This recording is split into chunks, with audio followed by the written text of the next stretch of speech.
hechos, cómo esta construcción es la que finalmente es la que dota de significado a las experiencias emocionales, ¿no? También pudimos conversar acerca de la forma en que el terreno en el que estudiamos el trauma es el de la realidad psíquica, no tanto el de los hechos concretos, sino en el campo de las fantasías que van a revestir a las vivencias, ¿no? Esta ha sido también una de las líneas y de los hilos conductores que hemos ido detallando en esta mañana de trabajo.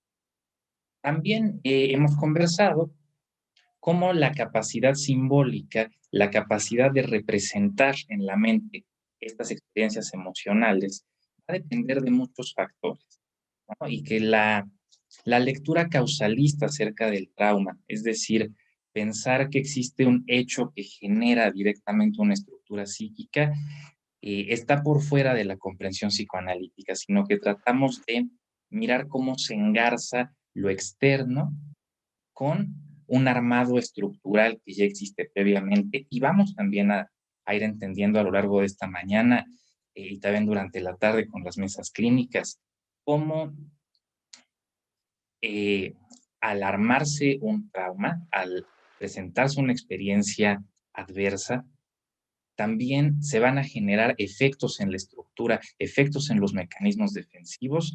Eh, Para continuar con esta línea, a continuación tendremos un diálogo científico a cargo de la doctora Gabriela Cardós y el doctor Jorge Salazar, cuyo tema es contrastes en el concepto de trauma, la sexualidad y lo temprano.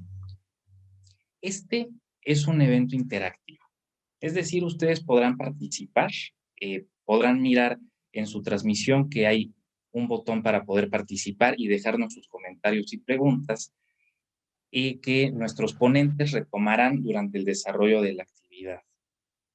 Cada uno tendrá 25 minutos para compartirnos sus propuestas teóricas, sus miradas clínicas, durante los cuales ustedes justamente podrán ir compartiéndonos sus comentarios. Por razones de tiempo, no podremos seguramente incluir todos los comentarios, pero estamos haciendo un esfuerzo por leerlos y por entablar un diálogo con ustedes. Después de este encuentro, tendremos un breve receso y continuaremos con 3 mesas clínicas simultáneas que ustedes también podrán elegir libremente en su programa. Paso ahora a presentar a nuestros ponentes y después les cedo la palabra. El doctor Jorge Salazar es médico psiquiatra y psicoanalista, cursó estudios de maestría y doctorado en el Centro Eleya, donde se desempeña como profesor de diversas asignaturas. Ha participado como coordinador y ponente en las actividades académicas de educación continua de la misma institución. Es coautor de los libros Actualizaciones en Psicoanálisis y Las Perspectivas del Psicoanálisis. Asimismo, atiende en la práctica privada. La doctora Gabriela Cardós estudió la maestría en psicoterapia psicoanalítica y el doctorado en clínica psicoanalítica en el Centro Eleya. Luego hizo la formación como psicoanalista en la Asociación Psicoanalítica Mexicana, lugar donde además cursó los diplomados Parentalidad y Psicoterapia Padres Bebés. Ha sido docente durante más de 20 años en el Centro Eleya y ha coordinado diferentes diplomados. Las líneas de investigación se concentran en los temas del vínculo temprano mamá-bebé y sus repercusiones en el psiquismo, el desarrollo temprano y la psicopatología del lactante. Colaboró en la edición de los libros Parentalidad, Desafío para el Nuevo Milenio y Las Perspectivas del Psicoanálisis. En el ámbito clínico, atiende en consulta privada a niños, adolescentes y adultos desde hace más de 25 años.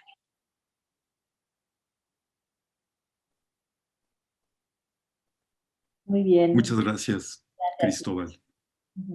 por la presentación. Bueno, adelante, Jorge. Vamos a iniciar con la lectura de nuestros trabajos para después tener este diálogo entre ustedes, entre todos. Pues adelante. Con todo gusto. Agradezco a la comisión organizadora de las jornadas clínicas su cordial invitación para participar en este diálogo con mi querida amiga y admirada colega Gabriela Cardós, en el que juntos disertaremos sobre la dimensión de lo traumático en el desarrollo emocional y en las perturbaciones psíquicas. Asimismo, expreso mi reconocimiento y gratitud a nuestros directores científicos y fundadores del Centro Eleya, Celia Leiberman y Norberto Blechmar, tanto como a los miembros de la comisión, por haber hecho posible esta reunión bianual, no sin la entusiasta colaboración de todo el personal docente y administrativo de la escuela, y con ello mantener viva la tradición del ciclo de jornadas, a pesar del entorno desfavorable y las múltiples crisis desatadas por la pandemia. Quisiera destacar la encomiable labor realizada por esta institución educativa durante los últimos 15 meses, no solo al proseguir sin interrupción sus cursos regulares y los programas de educación continua, sino más importante aún, fiel a su vocación de servicio a la comunidad, por brindar la atención psicoterapéutica necesaria, oportuna y eficaz a las personas más afectadas por esta inusual contingencia. Hoy más que nunca, en tiempos de una inopinada y mortífera pandemia, nuestra generación es puesta en vilo por la amenaza que ésta representa para la vida humana y pone a prueba los recursos internos, subjetivos, familiares y sociales para contender exitosamente con la calamidad. A decir verdad, el incremento vertiginoso de las cifras de enfermedad y muerte a nivel mundial, ocasionado por el letal coronavirus, ha exhibido la precariedad e insolvencia del Estado y el deterioro del lazo social, este último debilitado progresivamente a escala global durante las últimas décadas, en beneficio del narcisismo hipertrofiado, deplorable emblema de la sociedad contemporánea. En el plano individual, la falta de vínculos genuinamente empáticos, fraternos y solidarios ha dejado a las personas solas e inermes frente a las adversidades que las avasallan y se traducen, evidentemente, en mayor malestar y sufrimiento psíquico, como es fácil constatar en los múltiples efectos deleterios ocasionados por la crisis pandémica. La falta de cohesión social que padecen muchas familias mexicanas deja a expensas de sus integrantes lidiar improvisada y desorganizadamente con la contingencia sanitaria y económica, lo cual es inseguro, temerario e ineficaz. Por si fuera poco, en México hemos sido testigos del aumento en lo que va del siglo de todas las modalidades de violencia, criminal y política, étnica y social, de género y doméstica, abuso y maltrato infantil, así como, por no dejar de mencionarlo, la cada vez más frecuente violencia que ejercen los hijos de cualquier edad en contra de sus padres, y de la inaudita barbarie que adquieren sus formas más atroces, agudizadas, de acuerdo con numerosos reportes periodísticos y diversas investigaciones preliminares, por el aislamiento social y el prolongado confinamiento sanitario. Cómo preservar la salud mental y coadyuvar incluso a su restauración bajo estas condiciones aciagas que asedian por doquier, desequilibran al mejor plantado y desasosiegan a los temperamentos más ecuánimes. Cómo revertir o aminorar los efectos traumáticos agudos y crónicos, sutiles y brutales, continuos y episódicos que dañan duraderamente la psique. Este es sin duda el mayor desafío que hemos enfrentado hasta ahora los profesionistas que ejercemos la práctica psicoanalítica, quienes nos dedicamos a este necesario y noble, pero también arduo oficio, que responde con su centenario saber y su dilatada experiencia a la demanda que emerge de la angustia, el dolor y el sufrimiento psíquicos. En la actualidad, los acontecimientos que pueden devenir traumáticos son inespecíficos y omnipresentes. Lo anterior es resultado de la confluencia de dos tendencias complementarias. La primera consiste en la ampliación del sentido de la noción de trauma en el ámbito psicológico, la cual no se restringe solo a la consideración de los efectos perniciosos en la mente ocasionados por la ocurrencia de eventos calamitosos cuya elevada magnitud afecta invariablemente a la mayoría de las personas que lo sufren, como son las catástrofes, cataclismos y desastres naturales, así como los accidentes graves atribuidos a fallas humanas, sino que además incluye en su definición ampliada a cualquier experiencia cuyo monto afectivo, indistintamente de su intensidad, signifique un daño psíquico para una persona en particular, por lo general frágil emocionalmente o vulnerable a consecuencia de sus condiciones psicosociales.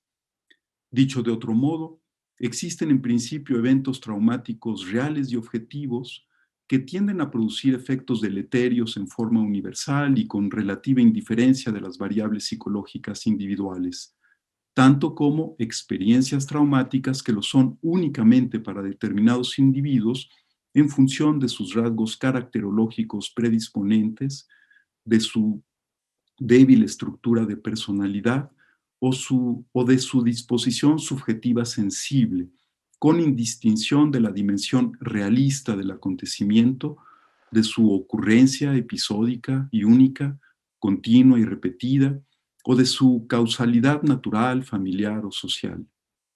Cabe señalar que incluso en el primer caso, la vivencia del trauma es siempre subjetiva y su tramitación psíquica depende más de los recursos internos que de las propiedades objetivas inherentes al suceso.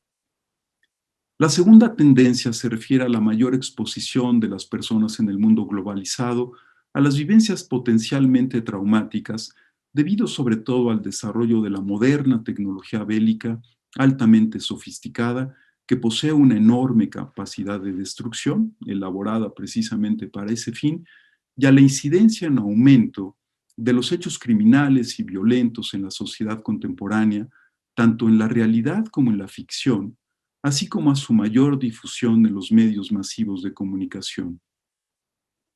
La combinación de estas series de factores vuelve muy difícil para cualquier persona sustraerse de caer presa en algún momento de la dimensión de lo traumático, incluso cuando cuente con privilegiadas condiciones de vida y determinantes psicológicos aparentemente firmes. Por lo anterior, el trauma psíquico constituye en la práctica psicoanalítica un motivo asaz frecuente de intervención clínica cuyo discernimiento psicodinámico es necesario comprender a fin de propiciar su resolución. La Gran Guerra obligó a Freud y a sus primeros discípulos a considerar una nueva entidad clínica, las neurosis de guerra, como parte de las neurosis traumáticas, pero diferenciada de estas y a su vez de las neurosis de transferencia debido a la especificidad de su agente causal. Aún antes, el advenimiento del ferrocarril en la moderna sociedad industrial, símbolo inequívoco del progreso tecnológico, fue al mismo tiempo la causa eficiente de eventos traumáticos significativos que desencadenaron trastornos neuróticos en las víctimas de los accidentes ferroviarios. Estos cuadros clínicos eran indistinguibles de las neurosis de transferencia, excepto por su etiología traumática específica. Al trauma real, evidenciado por las lesiones físicas que dejaba en el cuerpo, se añadía un componente psicológico que, por analogía, suponía un daño invisible en la mente. El trauma psíquico había perforado la protección antiestímulo del aparato psíquico, ocasionando una reacción de angustia automática, en vez de la señal de advertencia para anticipar las posibles medidas preventivas, y con ello su desorganización y desequilibrio homeostático. Como veremos más adelante, la noción de trauma psíquico formaba parte de la concepción freudiana de la etiología de las neurosis desde sus primeros escritos. En buena medida, a las neurosis de guerra se deben sus elaboraciones teóricas acerca de las pulsiones de destrucción y muerte y de la compulsión de repetición, que fueron desarrolladas con mayor amplitud por los continuadores de su obra. Cabe agregar que la perspectiva clínica freudiana del trauma fue más acotada con respecto a la que prevaleció después de su muerte, la cual llega hasta nuestros días, debido al interés de Freud por delimitarla en una categoría psicopatológica única y específica, así como, más allá de Freud, a la emergencia de ciertos hechos históricos de gran relevancia que la trascendieron. Freud falleció apenas unos días después del comienzo de la Segunda Guerra Mundial, por lo que, a diferencia de sus sucesores, no pudo atestiguar los terribles acontecimientos de su desenlace: el atroz descubrimiento de los campos de exterminio nazi y el genocidio del pueblo judío, así como la detonación de la bomba atómica cuyo estallido, en 2 ocasiones, mató al instante a miles de personas. Estos 2 trágicos eventos cambiaron para siempre la dimensión de lo traumático y contribuyeron a que el psicoanálisis post-freudiano postulara con vehemencia la prevalencia de la pulsión de destrucción como causa principal de la enfermedad, locura y muerte. Más aún, el poder destructivo de las armas nucleares en los arsenales de las potencias militares propició un giro cualitativo con respecto a las guerras anteriores. Por primera vez en la historia, el ser humano contaba con un arma de destrucción masiva cuyo potencial devastador podría llegar a exterminar a grandes sectores de la población, si no es que a la humanidad en su conjunto. La sociedad contemporánea ha vivido desde entonces atenazada por el miedo objetivo de su aniquilación ante la eventualidad de una nueva conflagración bélica a gran escala. Asimismo, a la luz de las revelaciones de estos fehacientes testimonios de la barbarie humana, el psicoanálisis francés llevó a cabo una valiosa investigación sobre la transmisión generacional del trauma. Un mismo evento traumático no solo afecta a la generación que lo padece, sino que extiende sus efectos devastadores a los familiares descendientes de las víctimas mortales y de los sobrevivientes. Estos autores concluyeron que el trauma, en tanto acontecimiento que excede la posibilidad de ser representado, lo inenarrable que deja sin palabras a la primera generación, se transmite a las siguientes como un silencio ensordecedor que causa en sus nuevas víctimas diversos trastornos psíquicos sin que encuentren su explicación en algún motivo aparente de las circunstancias históricas individuales.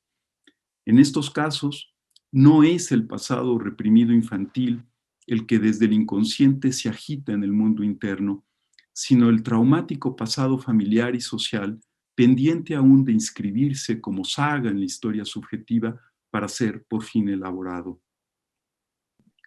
Adicionalmente, debemos mencionar otros hechos para comprender la dimensión de lo traumático en la actualidad y sus diversos efectos en los seres humanos. A partir de la segunda mitad del siglo XX, surgen cada vez con mayor fuerza y poder destructivo grupos terroristas de diverso cuño que perpetran atentados marcadamente violentos como forma de entablar la guerra con los estados nacionales, infundiendo terror en la población desprotegida. Un nuevo giro cualitativo es introducido por el terrorismo, pues sus traumatizadas víctimas ya no son los soldados en los campos de batalla, sino la sociedad civil, los ciudadanos ordinarios en su quehacer cotidiano que pueden ser inmisericordiamente masacrados en la plaza pública. La conciencia de que la víctima de un acto terrorista puede ser cualquier persona indefensa en cualquier momento y lugar, le otorga al trauma no solo una apariencia fantasmal, impredecible e inevitable, sino la contundencia de su materialización súbita en la realidad objetiva. El sentimiento de terror, que de hecho Freud distinguió de la angustia y del miedo, adquiere con las actividades terroristas un significado que lo destaca aún más frente a los otros, meros síntomas de los habituales conflictos neuróticos. Dicho lo cual, también se comprende que la otrora novedosa categoría nosológica neurosis de guerra quedara rápidamente en desuso para dar paso en su lugar a la noción más genérica y abarcadora de trastorno por estrés postraumático, más acorde con los modernos tiempos violentos y cuyos agentes provocadores son multicausales. Por último, es indudable que la difusión masiva e irrestricta a través de los medios de comunicación, de las imágenes audiovisuales, de los desastres naturales, accidentes, actos terroristas y diversos hechos violentos ha contribuido en nuestra época a la prevalencia de lo traumático en la vida cotidiana. La imposibilidad de dejar de mirar estas imágenes por parte de sus espectadores pone de relieve la primacía de la excitación mórbida que acompaña la experiencia del goce suscitada por la repetición sin fin de las múltiples versiones del trauma. Por añadidura, la clínica nos permite constatar que no en pocas ocasiones la visualización de estas escenas desencadena en algunos sujetos predispuestos la misma reacción sindromática postraumática, con la indudable participación de los mecanismos de identificación, tal como aparece en las víctimas directas de la experiencia traumática, sin que aquellos la hayan vivido realmente. Es incuestionable que este hecho clínico torna patente la dimensión subjetiva del trauma y su independencia con respecto a la realidad objetiva para causar asimismo estragos en la mente. Desde la perspectiva psicoanalítica, el concepto de trauma recorre de principio a fin la obra freudiana y se expande más todavía en los desarrollos post-freudianos.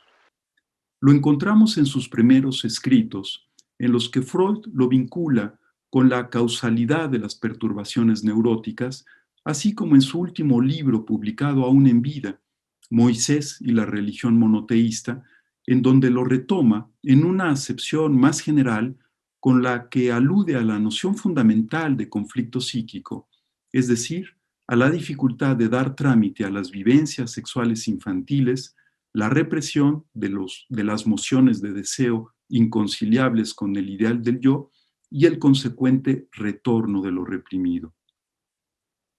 En este caso, el interés de Freud consiste en dilucidar el trauma social y colectivo mediante los mecanismos psíquicos subjetivos, es decir, valerse de la psicología individual para desentrañar los enigmas de la psicología de las masas. Es de sobra conocido que en un inicio Freud postuló la teoría de la seducción como etiología de las afecciones neuróticas, la cual desestimó muy poco tiempo después para introducir en su lugar el que a la postre devino el descubrimiento más trascendente de su prodigiosa producción intelectual, la fantasía inconsciente. La seducción implicaba una experiencia traumática para la mente precoz de un niño perpetrada por un adulto. Freud consideró implausible la universalidad de su hipótesis, mas nunca le negó la existencia de los abusos sexuales infantiles. La clínica le permitió cuestionar la factibilidad de los supuestos recuerdos traumáticos acaecidos en la infancia y considerar más bien que su aparición en el relato manifiesto de las pacientes histéricas era producto de la fantasía. Es así que escribe la célebre Carta 69 de su correspondencia con Wilhelm Fliess, en la que le confiesa ya no creer más en su neurótica. ¿Cómo comprender entonces la génesis de las neuropsicosis si el factor externo de naturaleza traumática había sido removido de la etiología? Freud no tardó en hallar la respuesta en la ensambladura del complejo de Edipo, en los deseos sexuales hacia los progenitores originados a partir del empuje pulsional constitucional y en las fantasías psíquicas adosadas a ellos. Huelga mencionar que este giro radical en la psicogénesis de las neurosis prevaleció no solo en la totalidad de la obra freudiana, sino en el psicoanálisis post-freudiano, abriendo además la puerta a ulteriores descubrimientos teóricos y clínicos. Sin embargo, también suscitó controversia entre algunos de sus discípulos, Ferenczi en particular, y sus detractores, quienes adujeron supuestos motivos personales poderosos que predominaron sobre su interés para proseguir sus indagaciones científicas en la beta expuesta del abuso sexual infantil. Ahora bien, con esta modificación sustantiva de la vida anímica, el trauma no desapareció del todo en la teoría freudiana. La sustitución de un supuesto hecho acaecido en la realidad objetiva por otro que solo se verifica en la realidad psíquica no impidió que este último, para Freud, pudiese devenir traumático en tanto el monto de afecto acompañante de las representaciones edípicas vulnerasen el psiquismo temprano. De hecho, estas vivencias psíquicas, estas primeras impresiones de infancia, son de naturaleza traumática si se comprende que en condiciones normales no pueden ser tramitadas debido al fuerte impacto que ejercen en la mente y por lo tanto son desalojadas de la conciencia y reprimidas. La mente precoz es normalmente avasallada, inundada o sobrepasada por la cantidad y calidad de estímulos internos y externos que la impactan. Desde luego, aquellos estímulos que posean un monto afectivo abrumador serán todavía más disruptivos para el psiquismo temprano. Dicho en otras palabras, el conflicto psíquico freudiano es traumático y requiere de su eventual elaboración que solo se podrá llevar a cabo en etapas más avanzadas del desarrollo, inclusive hasta la vida adulta. La supuesta dicotomía establecida a partir de la diferenciación del trauma psíquico con respecto al trauma real y objetivo es insostenible, no solo en el psicoanálisis post-freudiano, sino en el psicoanálisis clásico. Sabemos que las representaciones inconscientes no permanecen inertes y tienden, impulsadas con la fuerza de las pulsiones, a emerger en la conciencia como retorno de lo reprimido. No basta con ello para su admisión plena en la vida consciente, pues debido a su naturaleza conflictiva o traumática, pueden ser rechazadas con renovado vigor, dando lugar a las perturbaciones neuróticas propiamente dichas, caracterizadas precisamente por la lucha defensiva secundaria en contra de lo reprimido retornado. Para que las representaciones antes reprimidas comparezcan en la conciencia, se requiere que el afecto acompañante sea menguado, sublimado en términos freudianos o simbolizado según las elaboraciones post-freudianas para conseguir que su efecto perturbador en la psique sea desestimado en definitiva.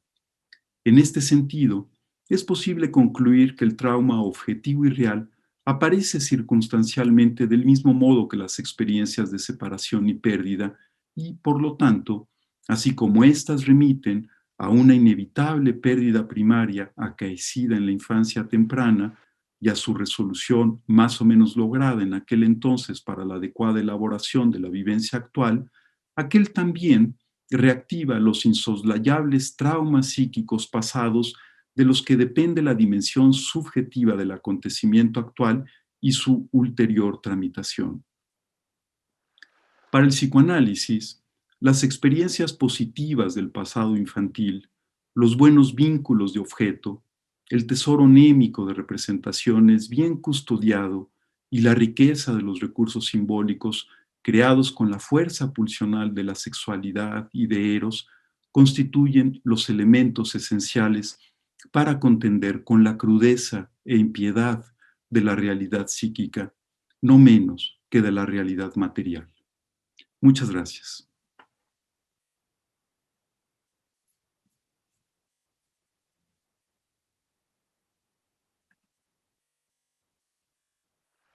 Muchas gracias, Jorge.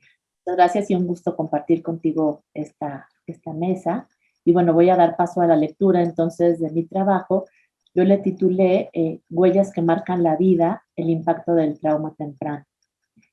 E inicio con una frase del Principito que dice, ¿de dónde vengo? Vengo de mi infancia. Buenos días a todos. Agradezco profundamente la privilegiada oportunidad de participar en estas jornadas clínicas al lado del doctor Jorge Salazar, un extraordinario y admirado colega en el campo de la clínica psicoanalítica. Me siento siempre muy honrada de colaborar con los doctores Bleichmar y de poder trabajar de manera cercana con muy queridos amigos y profesionales que colaboran en el Centro Eleya. Muchas gracias también a mis compañeros de la comisión organizadora de estas jornadas, Elena Ortiz, Nadezhda Berjón y Cristóbal Barú. La pandemia nos sorprendió a todos con su aparición. No distinguió razas, credos o clases sociales. Ante ella, todos resultamos susceptibles de enfermar, y eso la hace hasta el momento una situación sin precedentes. Mientras esto sucedía, creció el miedo, la ansiedad se empezó a manifestar en sus diversos síntomas y en algunos casos el terror tomó un lugar en las inadvertidas mentes. Lamentablemente, ni siquiera los países con experiencia de guerras o catástrofes naturales pudieron reaccionar a tiempo ante tal embestida cruel de este fenómeno universal. La nueva angustia de la enfermedad se sumó al agravante de la depresión ya existente en una sociedad llena de pérdidas irresueltas. Muchas personas atraviesan todavía situaciones de duelo, ya sea porque en concreto perdieron a un ser querido o porque su trabajo, su economía y hasta las cosas más sencillas que hacían de manera cotidiana han desaparecido. Los más afortunados pueden trabajar o estudiar desde casa. Los menos deben salir porque su trabajo así lo requiere. Algunos más no están tolerando el aislamiento, lo que en parte tiene que ver con dificultades en la relación al interior de la familia. La gente mayor siente el impacto de la soledad. Los adolescentes se sienten atrapados en el lugar en el que menos quisieran estar, es decir, en casa con sus padres, en lugar de estar con su grupo de pares. Los niños no están teniendo experiencias de socialización y los bebés han conocido rostros con cubrebocas que impiden mirar la sonrisa del otro. La experiencia de la enfermedad pandémica apenas ocurrida ha sido traumática desde cualquier lado que se la quiera observar. De pronto hemos tenido que sustituir lo acostumbrado por algo inédito. Forzarnos a encontrar algo creativo y hasta recreativo y adaptarnos ante una realidad extraña y que resulta peligrosa. Ahora vamos con incontables dificultades hacia la búsqueda de la salud física y mental, con recursos antiguos y nuevos y con la esperanza de ver muy pronto algunas soluciones. Pero paradójicamente, hemos aprendido a abrir puertas nunca vistas y a recordar, como alguna vez comentó la doctora Celia Leiberman, que muchas de las obras más creativas de la historia, en el campo de las ciencias, de la tecnología, de las artes y de la cultura en general, se hicieron en momentos de inusitadas situaciones semejantes a la actual pandemia por COVID-19. A tales acciones, tales reacciones.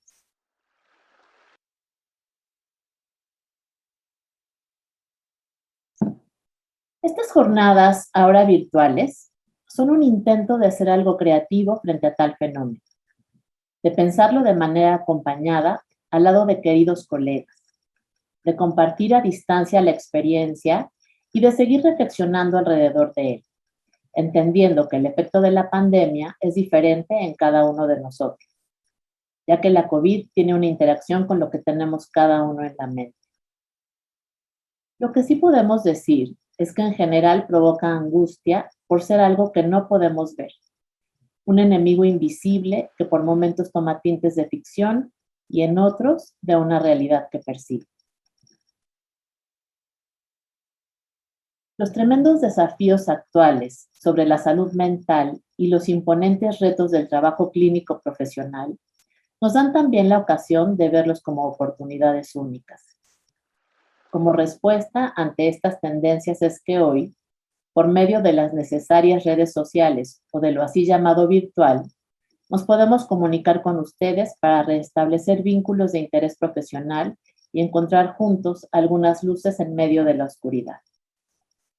No podemos quedarnos solamente con la sensación, aunque cierta, de que de la pandemia no saldremos como éramos antes. Lo importante será proponer cómo tener recursos teóricos, clínicos o propuestas psicoterapéuticas pertinentes que ayuden a quienes padecen el impacto traumático de las situaciones semejantes a la presente. En este espacio, queremos hacer un breve recuento sobre lo que se considera en la actualidad trauma temprano, entendido como el resultado de los efectos de las fallas de la relación madre-bebé, ya sea por separaciones tempranas, por la patología de la madre o por la influencia del medio ambiente. Nos proponemos aportar algunos elementos que ayuden a encontrar líneas de análisis teórico en el ámbito de la infancia temprana respecto al afrontamiento del trauma en los primeros años por la fuerza de su impacto. La teoría del trauma ha sido un tema fundamental en el pensamiento psicoanalítico desde los estudios de Freud hasta nuestros días. Ha sufrido cambios y se ha enriquecido y transformado en parte gracias al estudio del desarrollo.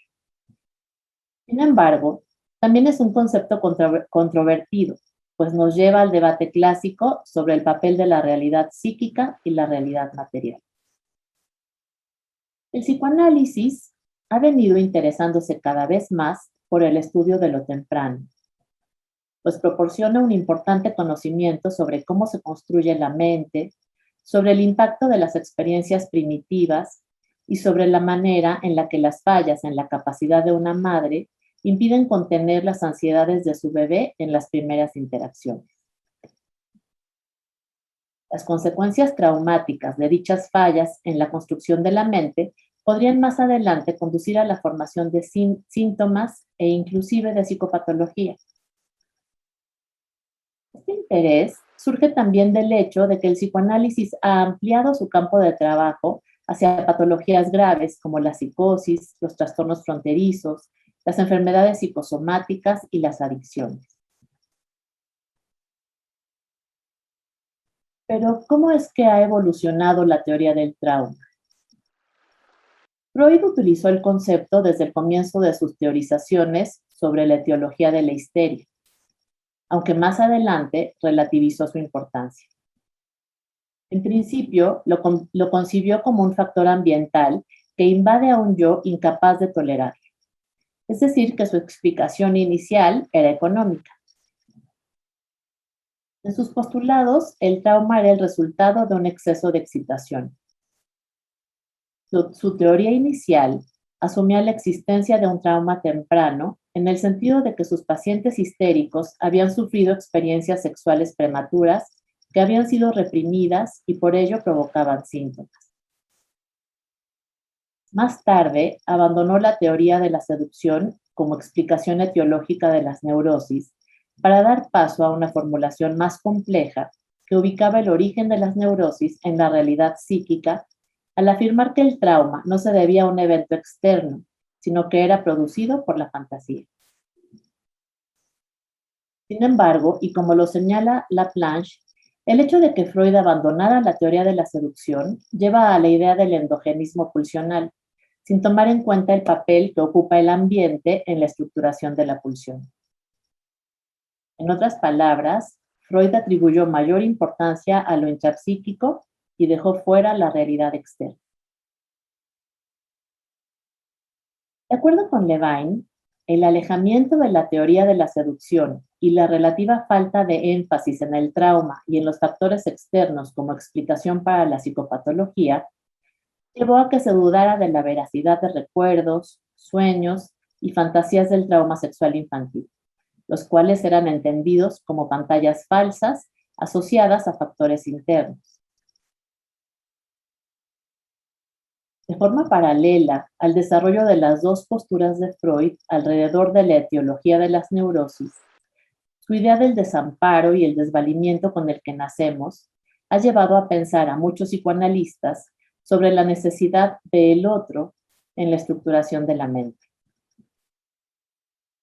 Siguiendo a Boshan, integrar el trauma a nuestro pensamiento psicoanalítico actual exige que reconozcamos, valoremos y preservemos la realidad psíquica sin desconocer la realidad externa y los cambios que demanda. En la actualidad, la dicotomía entre lo interno y externo es menos rígida. De tal modo que poco a poco los psicoanalistas han ido tomando en cuenta el hecho de que las pulsiones dependen de interacciones reales con objetos externos importantes en periodos cruciales del desarrollo y por tanto están sujetos a la influencia potencial del trauma. Por ejemplo, se ha reportado una gran cantidad de experiencias clínicas en la literatura psicoanalítica moderna que muestran que los traumas más importantes, patogenéticamente hablando, ocurren en la niñez temprana. Puesto que el aparato psíquico del infante cuenta con menos recursos, el impacto es mayor que en el desarrollo subsiguiente o en la vida adulta. Mientras más pequeño es el sujeto, mayor dificultad tendrá para lidiar con la fuerza de la realidad externa, especialmente traumática. Sin embargo, es necesario resaltar que el hecho de que algo devenga traumático es muy subjetivo y parece no estar tan relacionado con la cualidad del evento, que puede ser interno o externo, sino con la forma en la que la mente de un individuo desafía la experiencia y es capaz o no de representarla. Esto dependerá en parte de las personas que acompañen al niño para procesar dicha experiencia. En la década de 1920, Abraham y Ferenczi abordaron el papel de las primeras etapas del desarrollo y del impacto de la calidad de la parentalidad en el papel de los procesos mentales del niño, y en particular de la depresión y la melancolía. Ferenczi rescata el concepto de trauma como factor etiológico importante en la patología mental. En su texto Confusión de lenguas entre los adultos y el niño, otorga a los objetos reales un papel importante en la construcción de la mente del niño, en particular cuando no cumplen su función protectora y en vez de ello imponen sus propios significados, no solo al evento traumático, sino a toda la existencia del sujeto, sin tomar en cuenta las necesidades del niño. La confusión de lenguas como trauma se refiere a un trastorno en la comunicación entre el niño y el adulto. Feder habla del impacto que tiene en el vínculo madre-bebé el que prevalezcan más allá de los sentimientos ambivalentes que existen en cualquier relación, sentimientos hostiles hacia su hijo e inclusive fantasías filicidas. Siguiendo a Tutet, podemos pensar que esta idea de trauma como efecto de los procesos psíquicos del otro y el desplazamiento que hace de la idea de un evento hacia la cualidad del vínculo, lejos de retroceder a planteamientos ya superados, sitúa a Ferenczi en el mismo nivel que un psicoanalista contemporáneo, al pensar que la experiencia de un trauma puede fracturar a la mente. Más aún si hay fallas en su reconocimiento y representación. Sin embargo, en el caso de los niños pequeños, la pregunta sobre si pueden experimentar acontecimientos de un modo traumático y si estos pueden ser representados y recordarse es controvertida. Hay muchos eventos que pueden considerarse como potencialmente traumáticos para un bebé. Algunos dependen de su ambiente cercano, como separaciones, migraciones, situaciones de violencia, la patología materna o las circunstancias que rodean su nacimiento. Algunos otros están relacionados con fenómenos naturales y otros más por su capacidad para tolerar la frustración. La pregunta que surge es cómo se da ese registro, si puede recordarlo en la medida que ocurre de manera temprana y el impacto que puede tener en su mente. Además, es necesario pensar que la experiencia del trauma está determinada por varios factores, entre los que se encuentran, siguiendo a Coates, la magnitud de la amenaza, el momento del desarrollo evolutivo en el que ocurre, el estatus del apego, un historial de traumas previos y el significado que el acontecimiento tiene para el individuo de acuerdo con sus elaboraciones après-coup en la fantasía. Levine agrega que la respuesta social y el medio que rodea al sujeto también son importantes en términos del resultado final para que un evento se experimente como traumático. Para Coates, la relación de apego entre el niño y sus padres puede contribuir a que un niño se recupere de un trauma temprano y modelar la manera en la que tal evento se incorpora a su narrativa autobiográfica más adelante.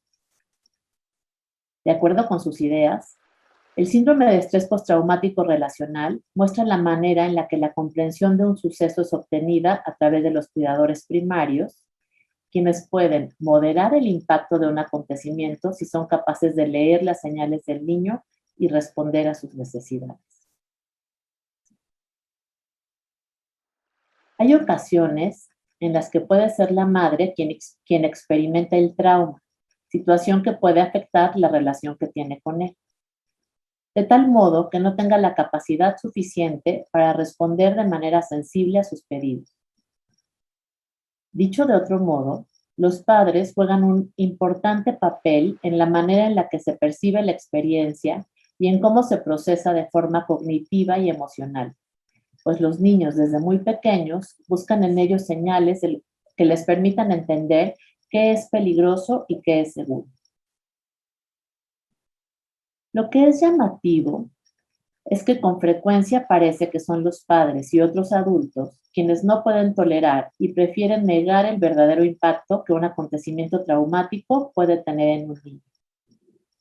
Esta autora considera posible que esta idea provenga de una creencia errónea que se sostuvo durante algún tiempo, que los recién nacidos no tienen la capacidad neurológica para experimentar dolor y más aún, tampoco tienen la capacidad para recordar el sufrimiento. De ahí que lamentablemente no se suministrara anestesia al momento de realizarles algunos procedimientos médicos dolorosos. Por ejemplo, los niños menores de 3 años no pueden describir un trauma con palabras, pero lo representan a través del juego, de manera motora y por medio de manifestaciones somáticas, situación que da cuenta de una capacidad preverbal para representar de manera simbólica acontecimientos que quedaron registrados en la memoria. Es así que Coates concluye: los niños pequeños pueden experimentar y codificar el trauma cuando éste tiene lugar, pero también son capaces de revivirlo una vez pasado el acontecimiento mediante la representación afectiva y somática. Bauer sugiere que la disponibilidad del lenguaje en el momento del trauma no impide que éste pueda ser recordado o expresado verbalmente más adelante. La capacidad para jugar y expresar de ese modo la vivencia apunta hacia ese mismo lugar. A través del juego se pueden expresar aquellas memorias preverbales. Ter muestra que a través de ejemplos, la manera en la que niños menores de 3 años, si bien no pueden describir un trauma con palabras, lo representan en el juego mediante la conducta motora y las respuestas somáticas, y concluyen que el juego ordinario se puede distinguir del postraumático, porque se desarrolla de manera compulsiva y es una reactuación repetitiva del trauma. Estas experiencias preverbales se expresan con claridad en lo paraverbal, de lo que la doctora Elena Ortiz nos habló más temprano, tanto en las sesiones de niños como en las de los adultos. Por ejemplo, en lo que el adulto hace, en el ritmo del lenguaje y tono de su voz, en la manera en la que se mueve, en sus gestos, etc. Es por ello que para Meltzer es importante estudiar el funcionamiento psíquico temprano, pues enriquece la capacidad de los analistas para ver al niño en el adulto, y en ese sentido cree que todo analista debería formarse también en el análisis de niños y que alejarse de la dimensión infantil convierte nuestro trabajo en algo demasiado teórico. Por esta razón, lamenta que la formación en el análisis infantil no tome un lugar más importante en el entrenamiento psicoanalítico. Por su parte, Ancier opina que los psicoanalistas se preocupan por el punto de vista genético, pero pocos analizan niños y observan los primeros años de vida. Así que propone también que se preste atención a la técnica de observación de bebés. Hoy se sabe que los bebés sienten dolor, que reaccionan a altos niveles de estrés e incluso que pueden morir por ello. Se afirma además que la manera en la que se manifiesta ese registro dependerá del momento del desarrollo en el que se encuentren y que la memoria episódica está disponible antes de lo que se pensaba.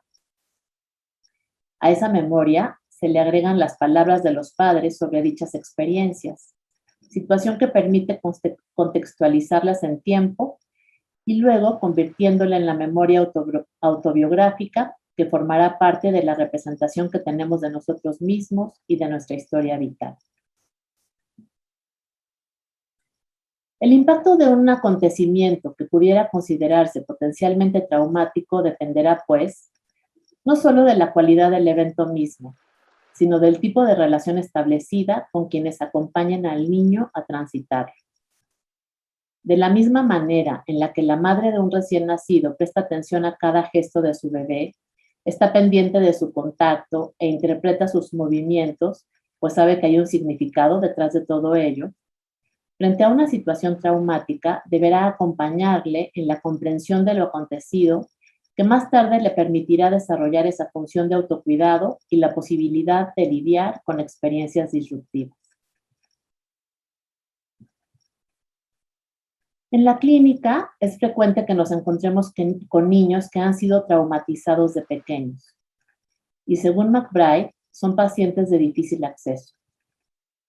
En ocasiones se muestran pasivos, dóciles y sobrecomplacientes. Tienen poca iniciativa y no logran seguir sus propios impulsos. Además, el deseo de conectar con otros y la habilidad para hacerlo con ellos mismos parecen atrofiados. Podemos verlos ansiosos y notar que no se pueden separar de los padres, que tienen pesadillas y que expresan su angustia con descargas motoras y agresión o que tienen fobias. Es posible observar la repetición de estas experiencias tempranas en la relación transferencial, en la que, a pesar de la receptividad del analista, el paciente se vincula con el vacío, con la falta de disponibilidad y con la ausencia de comunicación que es posible inferir vivió tempranamente. Su propuesta es que se trabaje respondiendo al llamado infantil, primero experimentando el horror de ese espacio en blanco para luego pensar. Antes de terminar, me parece relevante hacer un comentario acerca de los bebés nacidos durante la pandemia. Quizá es temprano para hacer algunas afirmaciones, pero es posible especular con la idea de que habrá alguna repercusión. Es conocido el hecho de que los bebés nacen con una proclividad para buscar la voz, el olor y el rostro de la madre. En particular sobre esto último, es necesario pensar que el uso de mascarillas impide que se dé una gestal. Por otro lado, las madres pueden estar angustiadas, deprimidas e incluso enfermas, impidiendo en algunos casos la libidinización del bebé al tener la energía puesta en recuperarse y con ello mostrarse un tanto menos solícitas al momento de atenderles o tener menor capacidad para decodificar las señales de esto. Además, las frecuentes fantasías de muerte que giran alrededor del parto pueden verse redobladas y tomar un tinte diferente, pues ir a un hospital a dar a luz constituye un riesgo de contagio y a todo eso es necesario sumar el hecho de que la familia extensa, que muchas veces sirve de apoyo y ayuda a la pareja a lidiar con ciertas ansiedades, ahora está imposibilitada para venir, de tal modo que la pareja deberá hacer frente a las angustias que produce ser padres primerizos de manera solitaria. Una vez más, con lo que contamos es con la capacidad de los cuidadores primarios para permitirle hacer frente a esta situación y acompañarle en la experiencia. Muchas gracias.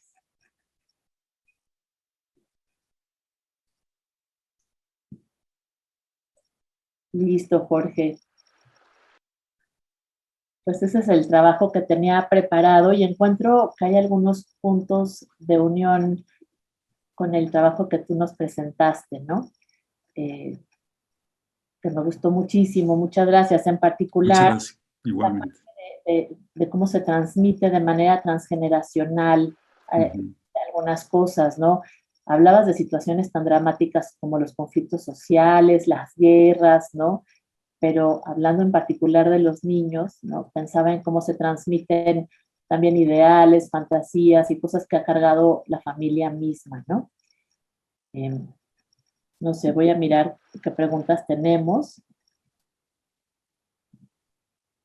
Mientras tanto, abono un poco a lo que comentas. Sin duda, yo estoy de acuerdo también contigo con respecto a una previsión, y no por ser catastrofista, ¿no? Yo no quiero dejarles tampoco a nuestro auditorio una idea, ¿no?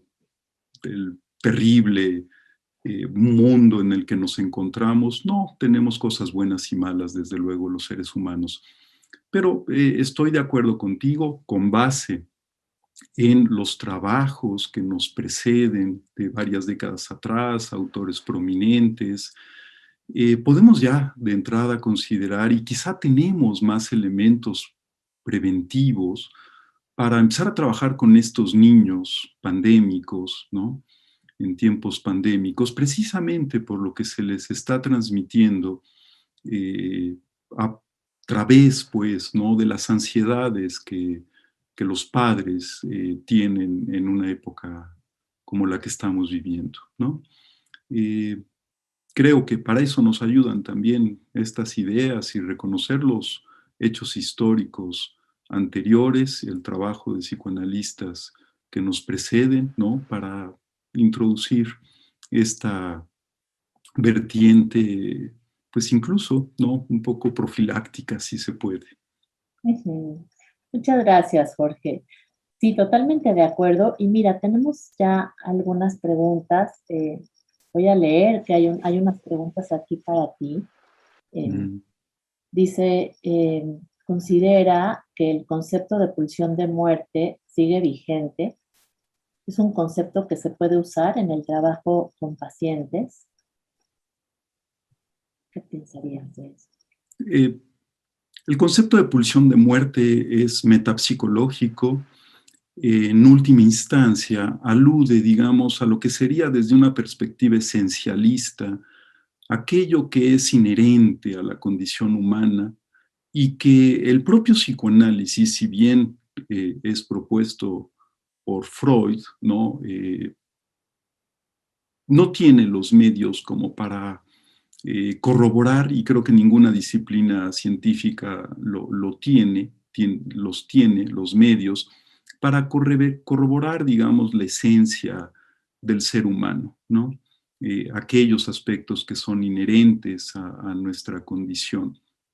Creo que en ese sentido, digamos, es una especulación teórica, metapsicológica, indemostrable, ¿no?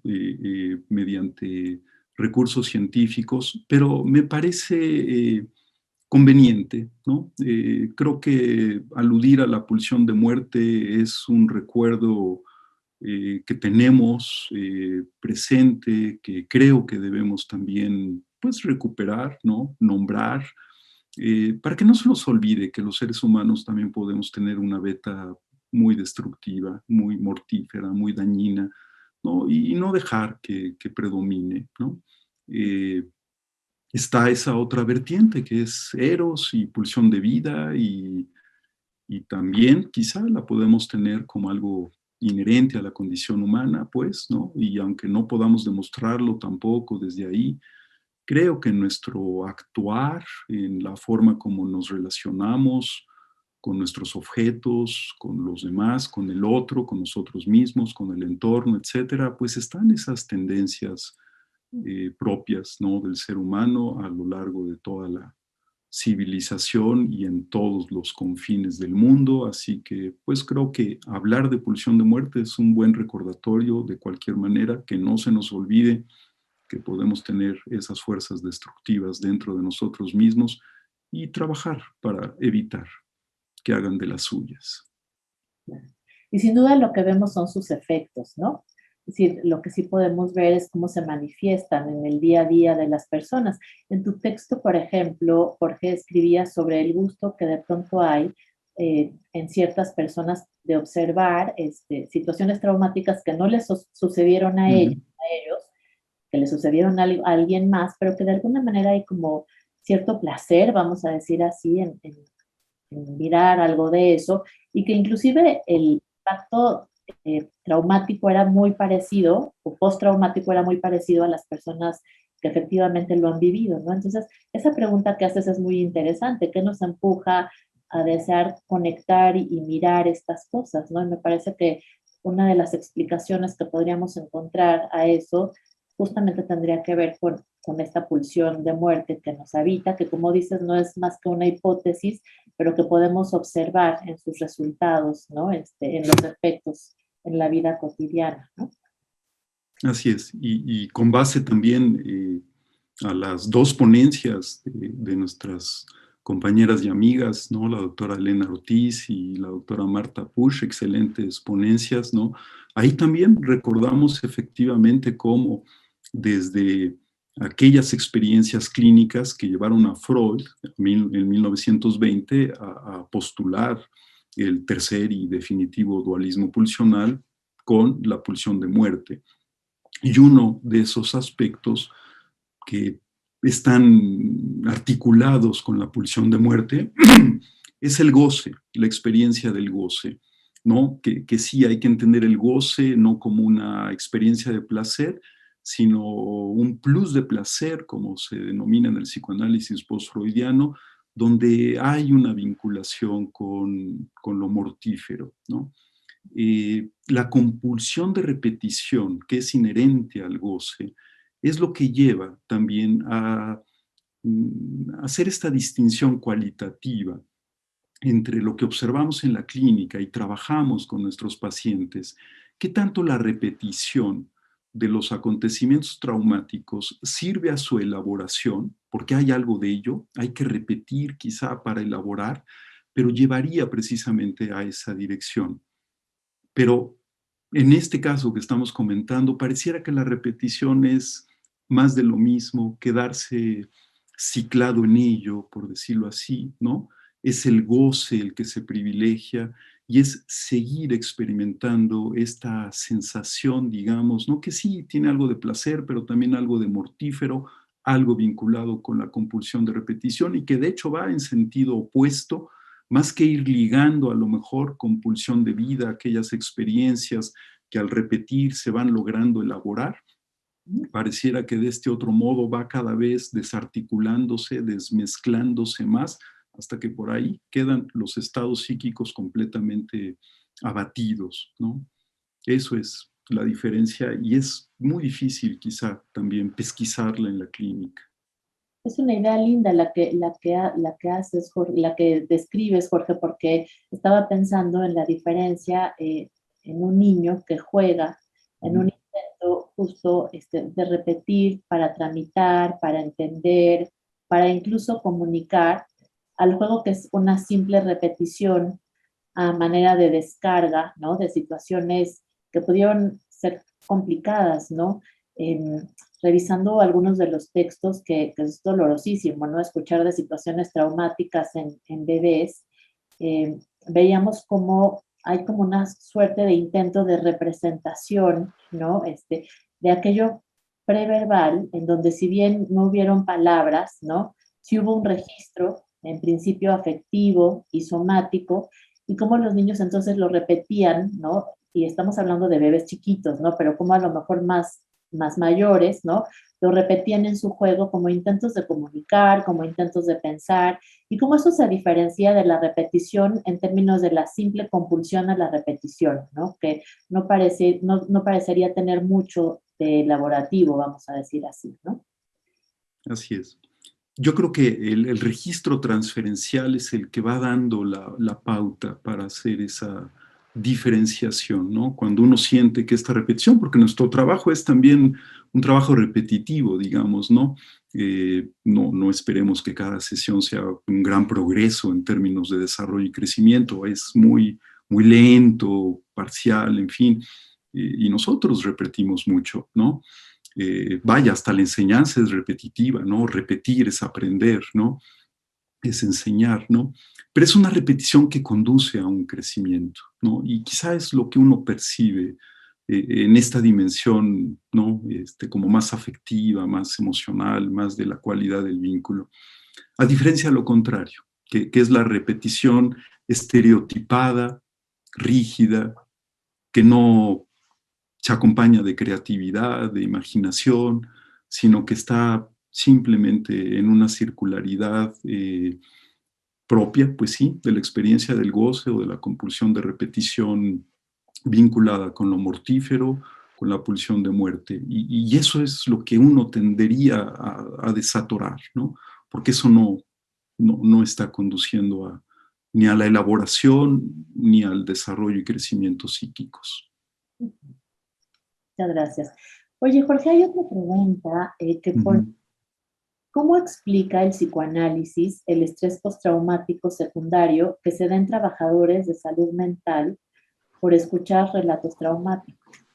Yo me imagino que se refiere a lo complejo de la pandemia, ¿no? O no sé si se refiere a eso, pero desde ya que podríamos hablar del impacto traumático que ha sufrido, digamos, que han sufrido los médicos, ¿no? Que también están trabajando de una forma diferente, ¿no? A la que estaban acostumbrados en un chorro de sentidos, ¿no? Pensando desde cómo tienen que estar vestidos de una manera diferente, situación que les aleja, digamos, un poquito del contacto con su paciente, el temor que ellos mismos sienten de ser contagiados, pensaban, ¿no? Como, y el temor de llevar además ese contagio a su familia, y además la necesidad ahora de que ellos contengan al paciente, porque antes, digamos, esa función un poco de acompañar y calmar ciertas angustias, estaba colocada más bien en la familia, ¿no? Eran los familiares los que podían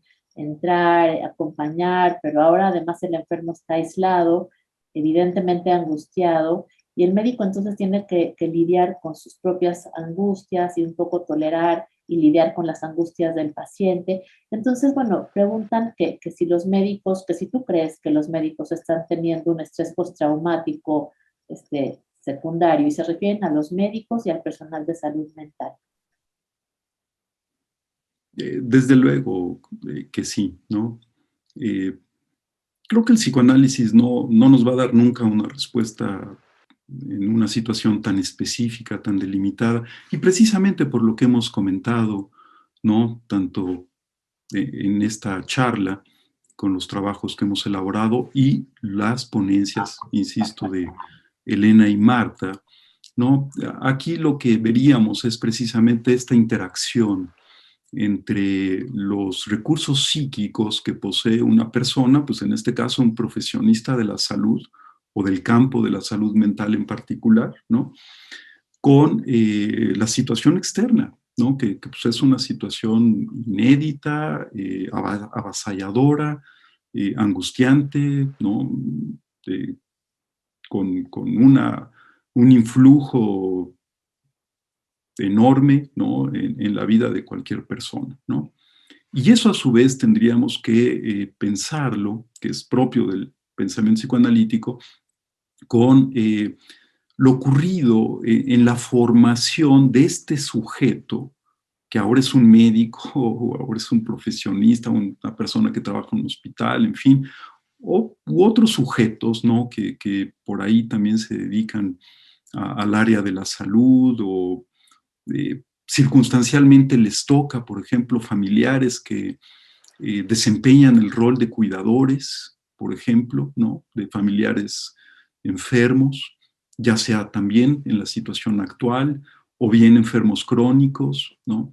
Que les complica la situación, pues.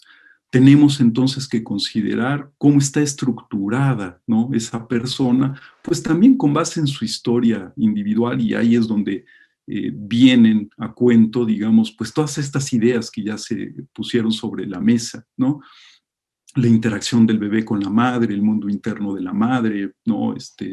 Introyectado por el bebé, autores como Freud, Klein y posteriormente Winnicott, Bion, Meltzer, ¿no? En fin, todos estos elementos que nos ayudan a pensar el psiquismo. Pero a mí me gustaría también dejar en claro una idea, ¿no? Que el psicoanálisis no defiende nunca una postura en la cual, digamos, los seres humanos tengamos una salud mental a prueba de todo, ¿no? O tengamos una capacidad de simbolizar, de representar, como le podamos llamar con base en todas estas ideas también, eficaz y perfecta. No, no. Creo que tenemos que reconocer sin duda nuestros límites, ¿no? Desde luego que esto estará dado en cada caso, en la subjetividad individual, pues por lo mismo que estoy comentando, experiencias individuales, la formación de cada quien, la situación actual, ¿no? El contexto, ¿no? Entonces están todas estas variables siempre en juego, ¿no? Eh, los profesionistas de la salud mental en estos momentos están exigidos, ¿no? Para contender con el sufrimiento, el dolor, el trauma, ¿no? De muchas personas que están siendo afectadas por él, ¿no? Y el propio profesionista, médico o terapeuta, o las dos cosas, en fin, también se encuentra sobreexigido. Cuídense mucho, ¿no? Trabajen desde luego con mucha pasión, dedicación, interés. Creo que hay que estar elaborando todo lo que escuchamos todos los días de nuestros pacientes, todos los relatos, ¿no? Y en cierto momento también hay que saber descansar, ¿no? Estar pendiente de los signos que pudieran ser un poquito de mayor preocupación en uno, en fin, ¿no? Cómo uno se siente, cómo uno está trabajando, para darse también su descanso, ¿no? Pues, en fin, creo que tenemos que trabajar con esa idea porque en ningún momento un terapeuta tiene que estar siempre en condiciones, ¿no?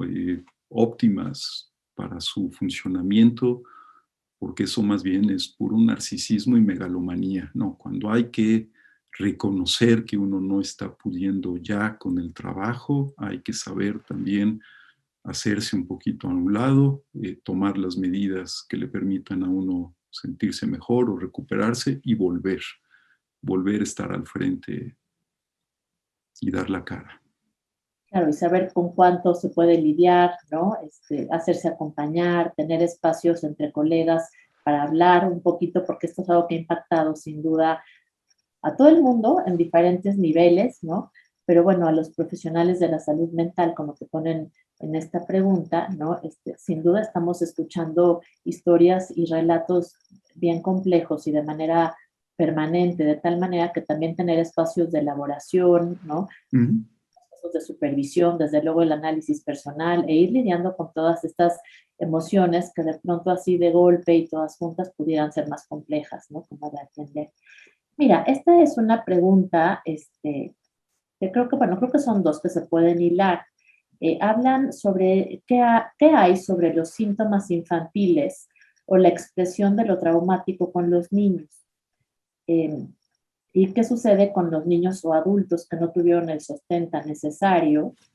Y una más que habla sobre los efectos que puede tener una mamá, los efectos en la mente de un bebé que tiene una mamá con depresión postparto. Yo creo que son tres preguntas que van medias hiladas y las podemos ir comentando, ¿no? O sea, lo primero y lo que me parece más interesante es darle un lugar al psiquismo temprano, ¿no? Al psiquismo, digamos, de los bebés y desde luego más adelante de los niños, ¿no? Porque es cierto, ¿no? Que durante mucho tiempo se pensó que pues ellos no se dan cuenta de mucho, se adaptan rápido, ¿no? Pareciera que no pasa nada porque al final no tienen un registro o no entienden, ¿no? Lo que está sucediendo. Entonces, de entrada decir que desde luego que se tiene un registro de una mamá deprimida, se tiene un registro de una mamá ansiosa, se tiene un registro de que están pasando cosas fuera, ¿no? Sin duda. Y el no contar, digamos, con estas experiencias de sostén en momentos tan tempranos, sin duda en donde se está armando y construyendo el aparato psíquico, pensando que este se construye en una relación con el otro, es como quedar un poco desvalido. Desde ya que la idea de que cómo la mente se construye en un vínculo y cómo es gracias a la lectura que puede hacer la mamá, ¿no? Una mamá sensible y conectada de las necesidades de su bebé, de ayudarle a pensar lo que le está pasando, de actuar en consecuencia, de alguna manera le va a permitir más adelante como identificarse con esta capacidad para pensar. Pero una mamá deprimida, por ejemplo, una mamá ansiosa, de pronto puede tener esta capacidad para conectar con lo que su bebé necesita disminuida. Por eso hablábamos, por ejemplo, del impacto de la pandemia, ¿no? Pensando en familias que tienen bebés en momentos en donde a lo mejor la economía está siendo como muy preocupante, o mamás que han perdido gente alrededor, que están angustiadas por estar ellas mismas enfermas o qué sé yo, pues desde luego la capacidad, ¿no? Como para ayudarle al bebé a tramitar sus emociones puede también verse disminuida. La buena noticia, yo diría, es que también contamos con cuidadores secundarios, ¿no? Es decir, si la mamá no está presente, también podría haber la suerte de que haya alguien más. Podría tratarse de una abuela, ¿no? Del padre, que colabore un poco, ¿no? Con, digamos, con esta mamá que en este momento no está pudiendo llevar a cabo su función. Digamos, no quiero decir que esto es una sentencia definitiva, ¿no? Habrán otros recursos. No quiero sonar así tan dramática, ¿no? Creo que siempre habrá la posibilidad de que haya un otro que ayude a esta mamá a hacer esta función que no está logrando. Pero sin duda, sí podemos observar síntomas desde bebés de cómo no lo están pasando bien. Por ejemplo, los trastornos del llanto, los trastornos del sueño, desde ya los trastornos en la piel. Y en niños más grandecitos podemos observar, por ejemplo, pesadillas, fobias, eh, molestia ante ruidos fuertes. eh, y claro, el impacto hacia la adultez que eso implicaría sería el no tener como internalizada esta función, de tal manera que es ahí en donde quizá el impacto de las situaciones externas no son tan importantes, ¿no? Como la capacidad que uno tiene para tramitarlas o pensarlas. Y es ahí porque digo que quedaría como un poquito desvalido en ese sentido, porque probablemente esta función pues no resulte acabada o disminuida. Justo vamos a platicar en una de las mesas clínicas algo alrededor de una nena cuya madre tuvo que quedar hospitalizada y hubo una separación temprana. Y es muy interesante ver, porque la mamá se quedó en el hospital, y es muy interesante ver cómo además no solo es la situación en sí misma, sino lo que esta mamá le transmite en su narrativa a la bebé. En la actualidad es una niña mayor, pero la madre expresa en las entrevistas, por ejemplo, que le preocupó mucho sentir que su bebé hizo su primer vínculo con una enfermera. Y llama la atención que lo diga de esa manera, porque el primer vínculo no tendría que hacerlo con una enfermera independientemente de la presencia de la madre, pero es así como quedó este registro en su mente. Entonces, además, lo que los padres pueden decirle al niño sobre lo que pasó, también, digamos, ayuda o impide o obstaculiza el que el niño tramite de mejor manera ciertas circunstancias, ¿no? Entonces, bueno, sí hay que pensar que claro que se pueden ver síntomas en los niños que tienen que ver con situaciones traumáticas.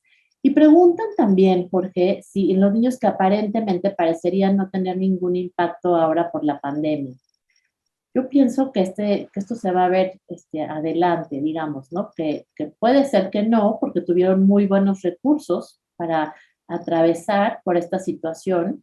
Puede ser que tenían un aparato lo suficientemente sólido o construido, como decía Marta más temprano, como para lidiar con ciertas experiencias, o puede ser que más adelante sí podamos observar el impacto que tuvo esto en su mente. Cuando yo me refería a los bebés que ven rostros ahora con cubrebocas, eh, pues bueno, también existe la capacidad de conectar con la mamá no solo a través de las sonrisas, sino del contacto con la piel, con su voz, con su olor, con la forma en la que lo sostiene. Y digamos, eso permitirá que a lo mejor esta función que ahora mismo está como interrumpida, de alguna manera pueda como un poco compensarse, pero son cosas que no vamos a ver necesariamente ahorita, sin embargo tendríamos que estar alertas, ¿no? De las posibles repercusiones más adelante. Así es, coincido totalmente. Además, es la naturaleza de nuestro oficio, ¿no? Juzgamos los hechos acaecidos en el pasado a partir de los resultados que observamos posteriormente. Así que hasta ahora podríamos decir que en algunos casos las cosas han ido bien. Qué bueno que así fuera, si fuera el caso para algunos de estos niños, para otras personas. Hasta ahora va bien, qué bueno, ojalá así siga. Si no, pues ya veremos también sus efectos posteriores, ¿no? Así es. También creo que aquí me gustaría señalar esta paradoja, ¿no? Que quizá existe también con respecto, a partir también de la pregunta de las mamás, a lo mejor con depresiones postparto o muy traumatizadas, que están criando bebés en este momento, en fin, ¿no? La paradoja es que quizá un cataclismo generalizado, ¿no? Eh, convoca, ¿no? Una participación de redes comunitarias, familiares, que permiten la intervención de otros objetos, ¿no? Que desempeñen esas funciones necesarias para la construcción del psiquismo temprano, ¿no? No siempre, quizá no siempre, pero en general es así. A mí me preocuparía más esta dimensión como más silenciosa de lo traumático, ¿no? Cuando pareciera que en apariencia todo está bien, que la mamá está pudiendo con la crianza del bebé, por ejemplo, ¿no? O que la vida sigue como se dice, o como se dice también con las pérdidas, ¿no? La vida sigue, etcétera, ¿no? Y entonces no hay un reconocimiento de la experiencia traumática o de la experiencia de pérdida y por lo tanto tampoco se prosigue una elaboración y se deja como al curso de los acontecimientos. Eso es, ¿no? Y nos decía Elena en su ponencia, lo que lleva a escindir estas experiencias del resto del psiquismo, ¿no?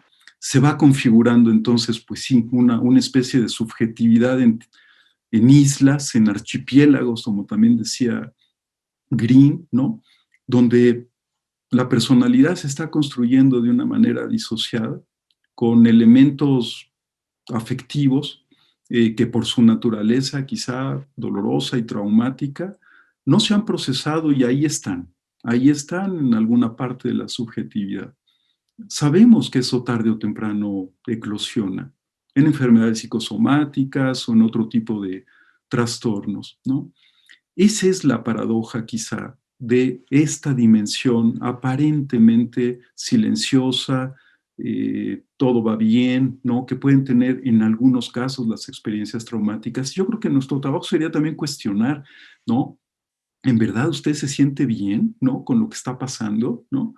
En verdad las cosas parecen que están ya normalizadas, ¿no? Creo que no hay que dejar pasar por alto también estas medidas defensivas que aíslan la experiencia traumática para encerrarla en un cajón, por decirlo así, dentro de la mente, que luego tendrá consecuencias mayores, mayores incluso que cuando se comparte una experiencia catastrófica con otros que por ahí, por identificación, por otros mecanismos, a lo mejor uno sale mejor librado de ellas, paradójicamente. Claro, y justo el tema de las jornadas es el trauma social, familiar, subjetivo, ¿no? Y es que el Mm. impacto de lo social de lo que tú hablas también es importante de mencionar, ¿no? Porque, em, digamos, hablando de lo temprano, se habla mucho de que dependerá también de la manera en la que la madre viva la situación y le transmita desde ahí al niño. Pero estaba pensando en cómo lo social, digamos, Mm. no solo hablando de lo familiar, sino pensando en algo más extenso, lo social también sin duda puede ser una forma de sostén, ¿no? Y de acompañamiento. Por un lado, lo social traumatiza, como tú muy bien nos pusiste en tu texto, ¿no? Digamos, la violencia, todo lo que tú describes en tu texto, que hablas de una sociedad traumatizada, y por ahí te hacen una pregunta al respecto.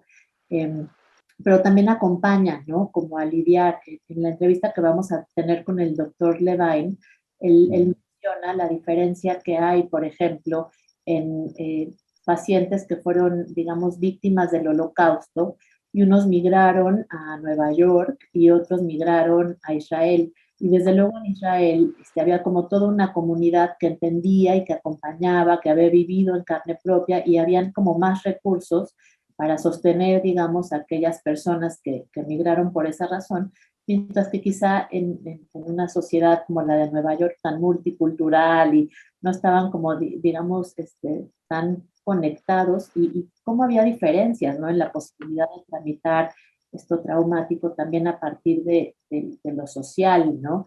Pienso en un ejemplo que pone Susan Coates en su texto sobre si los bebés pueden recordar el trauma. Es un ejemplo desgarrador porque habla de una bebé que es acuchillada por un paciente psiquiátrico, una bebé de 10 meses que es acuchillada por un paciente psiquiátrico en un parque. Y entonces justo habla de cómo toda la sociedad se movilizó, detuvieron al sujeto, la policía ayudó a llevarle al hospital, los médicos hicieron su trabajo, ¿no? Y muy bien. Y además cuando ella iba al hospital a revisiones, todo el personal se mostraba como muy contento de verla, como junto desde luego con papás muy conectados y muy sensibles. De hecho, el motivo de consulta es que está por entrar ahora al preescolar, y los papás saben que es algo como muy conocido en la comunidad, y entonces quieren ellos expresarle a, a su hija lo que pasó. Están muy conectados con cómo decírselo y cómo hablarle de esta experiencia, que de por sí para ella, ¿no?, sí quedó en este plano de lo preverbal, pero sí quedó un registro que ella en sus juegos manifiesta, ¿no? Y entonces, pues una de las hipótesis de cómo es que esta niña está bien, vamos a decir, a pesar de una circunstancia tan dramática que pudiera ser potencialmente traumática, ¿no? En parte tiene que ver, desde luego, con la actitud de los padres frente al evento, pero también la importancia de lo social que les acogió y les acompañó. Entonces es interesante no dejarlo del todo fuera, y más hablando de la pandemia, ¿no? Sí, así es. Quizá también como veíamos anteriormente, las experiencias traumáticas se acompañan de otros sentimientos, entre ellos vergüenza y culpa, y por lo tanto eso silencia el trauma, ¿no? Y eso mismo va a ocasionar efectos perniciosos cuando se silencia el trauma, ¿no? Eh, Hay que hablar de ello, sin duda. Hay que hablar de ello las veces que sean necesarias hasta que el trauma pues, pueda ser mejor elaborado. Y quizá nunca sea elaborado del todo, ¿no? Nunca. Yo estoy también de acuerdo un poco con esta idea, ¿no? Creo que es afín también a nuestro oficio de que las experiencias quizá más traumáticas, más dolorosas, pérdidas más significativas, nunca las elaboramos del todo. Pero esa es la elaboración, reconocer que no podemos elaborarlas del todo, porque creo que también nuestra sociedad contemporánea hace que tengamos una expectativa de que tengamos que ser mejores de lo que somos, a lo mejor perfectos, en fin, ¿no? Y pareciera que los duelos se tienen que acabar, los traumas se tienen que elaborar, ¿no? La sociedad humana tiene que seguir evolucionando hacia el progreso y la ilustración y demás, ¿no? Y no es posible, no es posible, ¿no? Conformémonos con llegar a un poquito más de lo que hemos sido, ¿no? Y aceptar la idea de que los traumas, las pérdidas, la condición humana, nunca las elaboraremos del todo. Esa es, creo yo, la medida, ¿no?, de nuestro trabajo clínico. Y en todo caso el impacto del silencio, ¿no?, que parecería que es mejor no decir, no pensar, no comunicar, ¿no?, con todo lo que eso impacta. Bueno, pues desde luego que tenemos un montonal de otras preguntas, y como siempre pasa, muchas lamentablemente se quedan en el tintero. Pero Jorge, yo te voy a hacer una última para después despedir nuestro diálogo, y recordarles que después de este diálogo vienen las mesas interactivas, las mesas clínicas, que son un evento interactivo. Ustedes van a poder elegir cuál es la mesa en la que prefieren estar. Eh, van a tener un recuadro en donde van a poder seguir el material clínico, y van a tener además otro recuadro en donde van a poder, igual que ahora, escribir sus preguntas. Y bueno, pues yo quizá terminaría con esta pregunta que te hacen, Jorge, que dice, ¿cómo, hablando sobre el terrorismo y la guerra, somos una sociedad traumatizada? ¿Estamos acostumbrados al trauma? Yo creo que es una linda pregunta para cerrar. No sé qué quieras decir sobre eso. Desafortunadamente, creo que sí nos hemos acostumbrado demasiado a vivir como vivimos, al trauma, a la violencia desmedida en todos los ámbitos, ¿no? Ya no solo en el espacio público, sino en la vida familiar, ¿no? La violencia doméstica, en fin.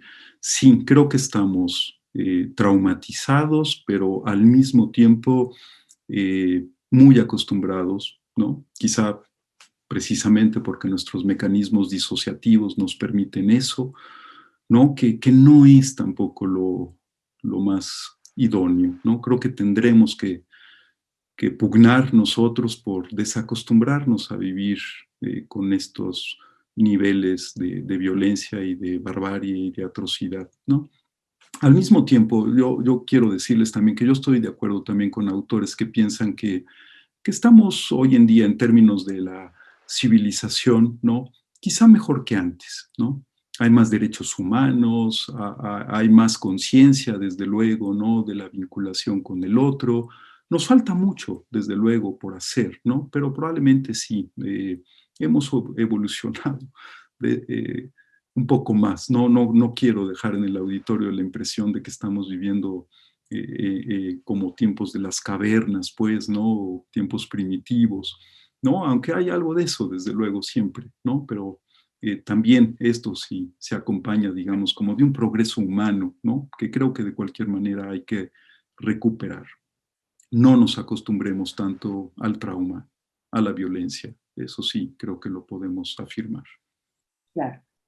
Y cerrar así, ¿no? Cerrar diciendo que para estos espacios que son intentos de pensar, de construir, que se alejan, ¿no?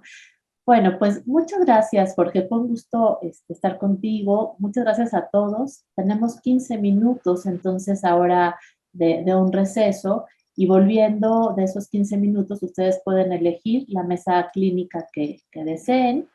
Eh, y bueno, pues nos vemos en un ratito. Muchas gracias. Un placer y un gusto, Gaby, estar aquí a tu lado. Muchas gracias. Gracias a todos. Buen día.